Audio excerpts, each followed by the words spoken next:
আজ বানাবো খুবই হেলদি একটা রেসিপি। যারা ডায়েট করছে বা হেলদি খেতে চায় তাদের জন্য তো এটা একদমই পারফেক্ট। বানাবো ওটস অমলেট, যেটা কিনা হাই প্রোটিন একটা মিল। তো ব্রেকফাস্টেও খেতে পারো বা রাতের ডিনারেও এটাকে তোমরা অনায়াসে খেতে পারো। তো ওটস অমলেট বানানোর জন্য আমি এখানে একটা বাটিতে 2টো ডিম নিয়ে নিয়েছি। এরপর 3 চামচ মতো ওটস নিয়েছি আর 3 চামচ মতো দুধ দেবো। দুধ দেওয়ার কারণ হচ্ছে অমলেটটা যাতে একটু ফ্লাফি হয়। তো এরপর আমি পছন্দ মতো সবজিও অ্যাড করব। আমি এখানে সবজির মধ্যে নিয়েছি পেঁয়াজ কুচি। আমি এগুলো এরকম চৌকো চৌকো করে কেটে নিয়েছি। ক্যাপসিকাম কুচি, গ্রেট করা গাজর, ধনেপাতা কুচি আর সামান্য একটু টমেটো কুচি। সবজিগুলো এরপর এর মধ্যে দিয়ে দেবো। তোমরা চাইলে এর মধ্যে ছোট ছোট করে ব্রোকলিও অ্যাড করতে পারো, মানে যত ভেজিটেবলস দেবে তত জিনিসটা হেলদি হবে খেতে। এরপর স্বাদ মতো নুন আর গোলমরিচ এর মধ্যে আমি অ্যাড করে দেবো। এখানে আমি যেহেতু ঝাল খেতে পারি না, তাই জন্য আমি কাঁচা লঙ্কা কুচি দিইনি। তোমরা কিন্তু অবশ্যই কাঁচা লঙ্কা কুচি দিও, তাহলে জিনিসটা আরও ঝাল ঝাল খেতে আরও ভালো লাগবে।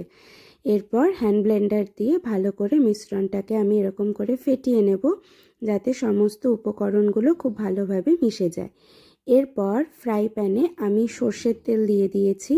তোমরা চাইলে এখানে রিফাইন তেল অথবা বাটারও ইউজ করতে পারো। তো এই তেলটাকে আমি এবার ব্রাশ দিয়ে all over the pan spread করে নিলাম, যাতে প্যানের চারিদিকে অমলেটটা খুব সুন্দরভাবে স্প্রেড হয়ে যায়।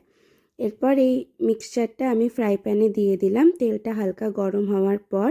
আর এখানে একটা চামচ দিয়ে না একটু হালকা করে স্প্রেড করে দেবে, তার কারণ ওটস তো একটু ভারী। তো তাই জন্য জিনিসটাকে চারিদিকে সমানভাবে স্প্রেড না করলে জিনিসটা ভালো করে কুক হবে না। তো সেই জন্য দেখো আমি এইভাবে ভিডিওতেও দেখিয়েছি যে এইভাবে চামচ দিয়ে হালকা করে হালকা হাতে স্প্রেড করে দিলাম।